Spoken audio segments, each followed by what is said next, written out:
In 2020, she was ranked #1 in the Irish Times list of great Irish actors.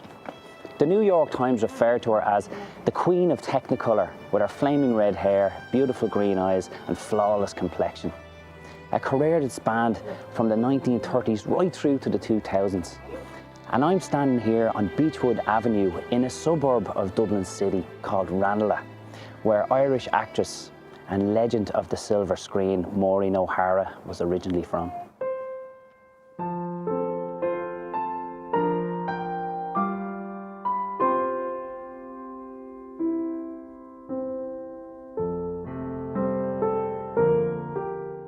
Well, anyone worth their salt came here to the Abbey Theatre. Maureen once said she started at the very bottom of the ladder, like everybody else, painting scenery and building sets. But she was on a mission to become a great stage actress. And it was at the age of 17 she was offered her first starring role.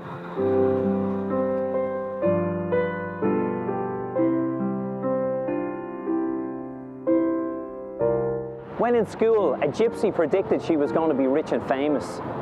And when she recited a poem on stage for the very first time, a 6-year-old Maureen felt immediately attracted to performing in front of an audience.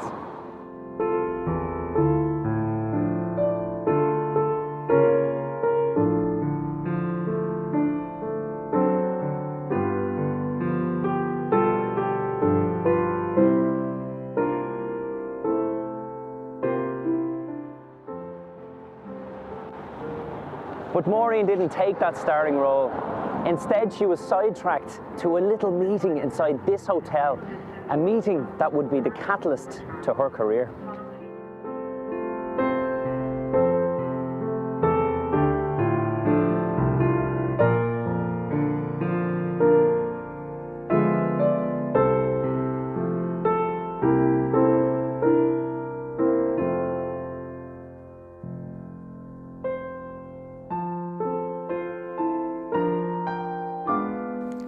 What started in the Gresham Hotel went on to become an epic journey through the 20th century and landed here in Foyne's Flying Boat Museum. Now I'm going to get the opportunity to go in and speak to Margaret, the owner of this establishment. She was a friend of Maureen O'Hara's, and Maureen donated a lot of her clothes to Margaret, to the museum. Her honorary Oscar is inside here. So let's go and have a chat.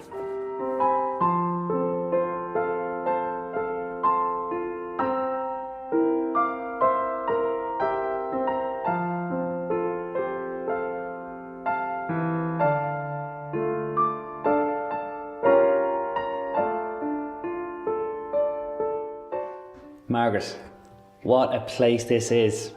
It's absolutely fantastic. Thanks so much for having us. We're delighted to have you here. We want to preserve and honour the memory of Maureen O'Hara as much as we possibly can. And we've just celebrated her centenary year. So thank you for including us. Oh my God, it's an absolute pleasure. You were a personal friend of Maureen's. Yeah. Can I ask you when and where you first met her? A long time ago now. Yeah. 1987. Oh, right, okay. That far back, yeah. I had this mad notion of doing a flying boat museum, and her husband, the late Captain Charlie Blair, was the major pilot in and out of here. And I was told Maureen had a great love for Foynes because of Charlie Blair. So it started out that way, that the airport manager for Pan Am at Shannon Airport at the time, Trevor Lewis, gave me a phone number and said, you should ring her. Now, I have to be honest, I was scared ringing her. Yeah. Because she was a big name and I didn't know how she'd receive a phone call from someone she didn't know. But anyway, I called her. She was down in Glengarriff for the summer. And I introduced myself. And once I said Foynes, that just opened the door. Oh, right, and okay. She said, stop thinking about this, just do it. Yeah. That was Maureen's attitude all through her life. Right. You get on and you do it. Okay, just tunnel vision. Yeah. So there was no ifs, buts and ends. Okay. So that was our very first conversation. And then from there, of course, we continued to chat on the phone and then we met. And from that until the day she was buried in Arlington, we were great friends. Right, right. And of course, like, we grew to know her and love her on the big screen. I'm intrigued to know, as your friend, what was she like sitting at your kitchen table, a million miles from Hollywood? Very normal, Yeah. very ordinary. She didn't go for, all through her life, I think, from what I've read about her earlier career, and that she was never one into the trappings of movie stars and Hollywood and that. She kept very close to her own family and lived quite close to them all in Los Angeles. And when she'd be here, she used to stay in a house. She would never look to go, she came every year for the 17th of August, which was her birthday. And we always had her birthday party in Fines to coincide with an Irish Coffee Festival. And she was the person that would present them. And my God, lads, she'd sit for hours, just signing. Really? She'd never say no. And she would stay in my house, or she would stay in Hanlon's house, a local house here, and she'd say, don't waste money in hotels, you know, the museum doesn't have money. She never stood on ceremony, is the best way I can put it. And it didn't matter who you were. If you wanted a photograph with her, or you wanted an autograph, you got it. And anybody will tell you that. That's amazing, because it's not every A-list celebrity that would be like that giving. She appreciated her fans in a very big way, and appreciated that, you know, at that stage she was out of movies when we got friendly, and when she came here, and she appreciated that they still wanted to meet her and they still wished to talk to her, and she would give them, I mean, I can remember when she wrote her biography, "'Tis Herself," and she was launching it in Eason's, right? And we went up, she was on the Late Late the night before with Key, and we went up, and we couldn't get over the queues all down O'Connell Street, round the block, and we said, she'll never keep going, you know, with this. And she just did. And I suppose generations of people wanting to see her. Well, this is it, you know, and you'd think maybe, you know, the younger generation might not know her as well as my age group and older. But hopefully what we can do is preserve that memory. But more than anything, more than Oscars, awards, anything, the fact that she was a proud Irish woman was the most important thing to her. Right. And she never failed to put Ireland out there at every opportunity. Yes, indeed. And it's funny you should say that, because I was only recently watching an interview, and she was 80 years of age at the time. And she looked 15 years younger than that, and she was razor sharp.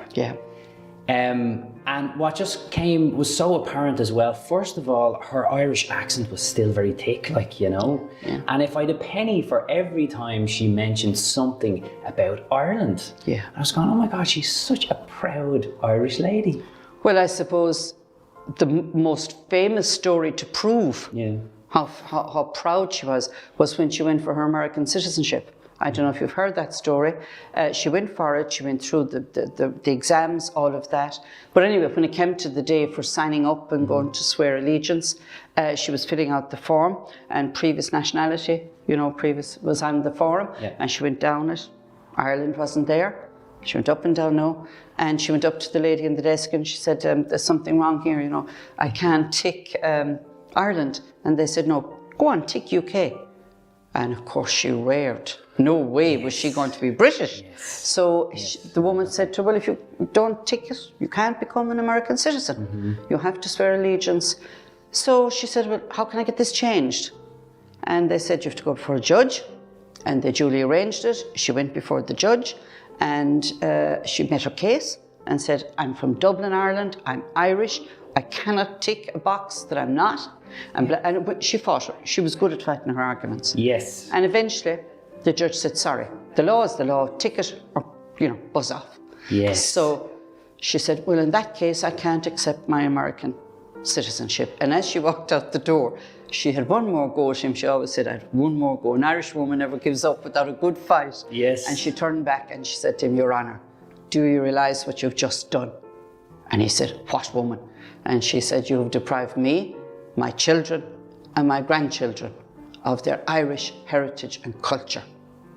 And he said, give her what she wants, get her out of here. And they actually changed the law. So she got Ireland recognised on the paperwork to become a dual citizen. I was going to say, once the judge gave it to her, he had to do that then. So she changed that. Yeah, and they had no stamp, so the judge had to cross out UK, put Ireland down and sign it. And we have those documents. So, I mean, it's an amazing story, you know. That is incredible. Yeah. And then De Valera heard about it. He said, next time you're home, he wrote to her, please bring me the paperwork. And she did. And they used to call her Dev's girl. And we have a fabulous photograph of herself, Frank Aiken, and Dev looking over these documents. All right. And they've all signed it. So it's a lovely keepsake. And we've the hat she wore at the occasion to go on display as well. Wow. So yeah, but it's a wonderful story. I think it really proves this woman was not for messing with. She was going to get her way. Absolutely. Yeah. And I suppose, like, you know, even in that kind of golden era of Hollywood as well, the film industry would have been maybe more male dominant too as well, you know. But I suppose Maureen took no messing. She could really stand her own, and she could. And as well as that, I was just laughing the other night. I was watching a snippet from Only the Lonely, which was her last major movie, and we had the European premiere of it here. Right. And I didn't realise that when she'd have a love interest, she had a kissing list. A kissing list? A kissing list. From the films? For the film, for that particular film, who she would be prepared to kiss in her older years. And Anthony Quinn was one of them, again with Irish connections, you know. Yes. So he was on her kissing list, and Anthony ended up in the movie. I wish I was on her kissing list. Yeah. But anyway. Margaret, you know, we've all watched films and still do from the likes of the 30s, 40s, 50s era. And when you look back on some of them, not them all now, but a lot of them are kind of, you know, I suppose most of the white and black films, you know, that have that kind of a grey, pasty look off them, you know, and a lot of the actors do. I suppose nowadays we have post-production and everybody can be airbrushed and look flawless and beautiful, you know. Back then, not so much. Maureen O'Hara was exceptional for popping off the screen. I mean, it always brings me back to The Quiet Man when you see her in that first scene where she looks back at Sean Thornton, of course, John Wayne, and the camera just zones in on her face, and she's an absolutely stunning woman, but her beautiful red hair, her green eyes, and that sort of peachy complexion, and oh my God, she was just fabulous. I think that has a lot to do with her stardom, in that, for a start, when she did her screen test, it was her eyes that captured him. Right. She always said that he couldn't forget her eyes, Charles Laughton. But when colour came to movies, she was named the Queen of Technicolor. And, you know, they put her into a lot of movies, I suppose, that didn't really do her justice for her acting ability, but she was in them for how beautiful she would look on the screen, and how much she'd add to the movie by looking so beautiful. She had the most magnificent, she's over your shoulder there, she had the most magnificent bone structure. And for her 80th birthday, we honestly said, we were having a big party here in Ireland, and Chris Columbus and Ellie Sheedy and all of them came. And we said, what can we do? What can we give her? Like, she has everything. And we contacted Jim Connolly, who is one of Ireland's great sculptors. And we said, can you do it from pictures? Because we don't want her to know. Yes. And he said, I'll do her as she was in The Quiet Man. Right. And he did. And he said to me, she had everybody's face has some detail at one side, different from the other. Right. But he said she was perfection, her bone structure. Very rare. And you could, and like up into old age, you know, she held good features. She didn't look as beautiful and as young, but she always was glamorous, is the word I'd say. To look at her, she was easy on the eye anyway. Yes, absolutely. She had an incredible charisma, I think. Could you identify with that, like as a friend even? Yeah. Well, you know, just a funny story has just come into my head as I'm talking to you. Go for it. And we had her here one day for a function, and she was kind of in the back waiting for her grand entrance. And some of my staff were up there, and she said, she pulled them up. Listen, she said, look how you're walking, your posture. And they looked at her, and they wouldn't be young ones now. And she said, get me have you a sweeping brush?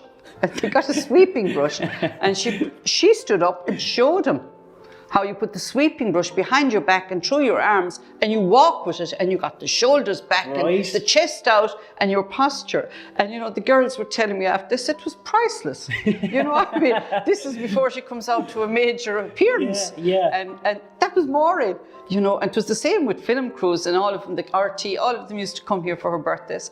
And she'd say, let me see the lights. The lights were everything. The lights had to be right, you know. And Stephanie Powers has said that about her as well, that she was wonderful to work with. Yeah. And Stephanie was in a few movies with her as her daughter, and Hayley Mills and all of these. So I think off screen, she was a woman you wouldn't take on very lightly in an argument. She was that boisterous, full on, you know, but a wonderful friend. And if she was your friend, she was it. Yeah, I'm sure you felt blessed. Absolutely, and we still miss her. And everyone says, but she got to a great ripe old age. Yeah. That's not the point. The point is that every August on the 17th, we had her here, and we had a big day of celebration and a great fun. And, you know, and museums need someone like that for publicity and image and promotion. And she was that for us always, for all those years until she died. Yeah. And we haven't made anyone else a patron. Well, it's great you have a place like this to, you know, you celebrate her every day, which is incredible. Yeah. It really Well, I think it's important. I think in Ireland, you know, too often we talk and pay homage to people for all their great achievements and everything, and then they die. And give it 2 or 3 years, they're forgotten. Right. And I don't think that's fair. Yeah. I think that if you've done such wonderful things to promote our country and have done such wonderful things to open the door in Hollywood, for all the magnificent actors we have now from Ireland, I mean, they're to a penny now, but in her day, they weren't. Yeah. And she kind of opened that door, the Me Too movement, everything. She deserves to be remembered. Absolutely.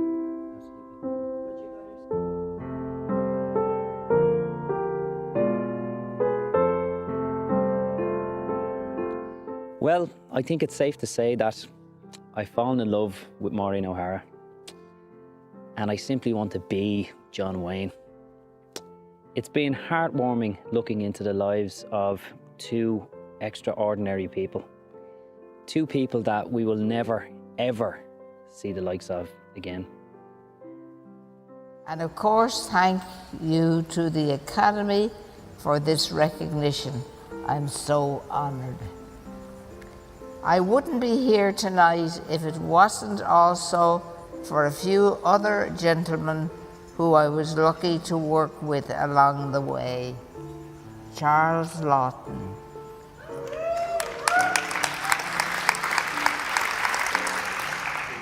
who signed me to my first movie contract and is totally responsible for my career. The Duke, John Wayne.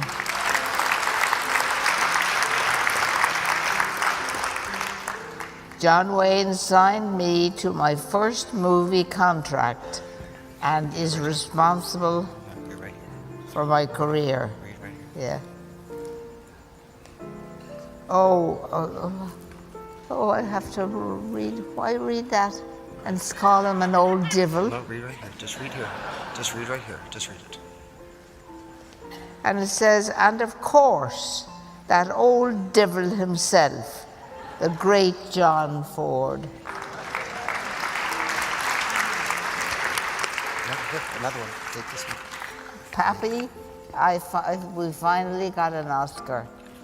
I'd also like to say thank you to all my fans who have been so kind to me over the years and truly made this night possible.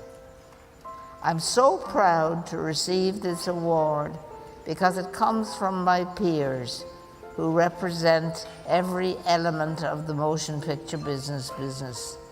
Believe me, the admiration is mutual. I am honored beyond words.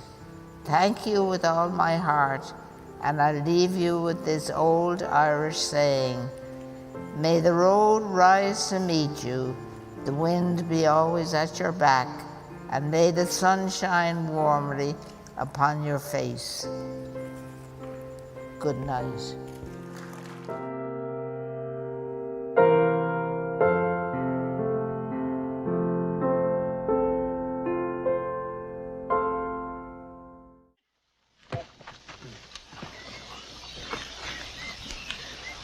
I'll be going on home now. I'll have the supper ready for you.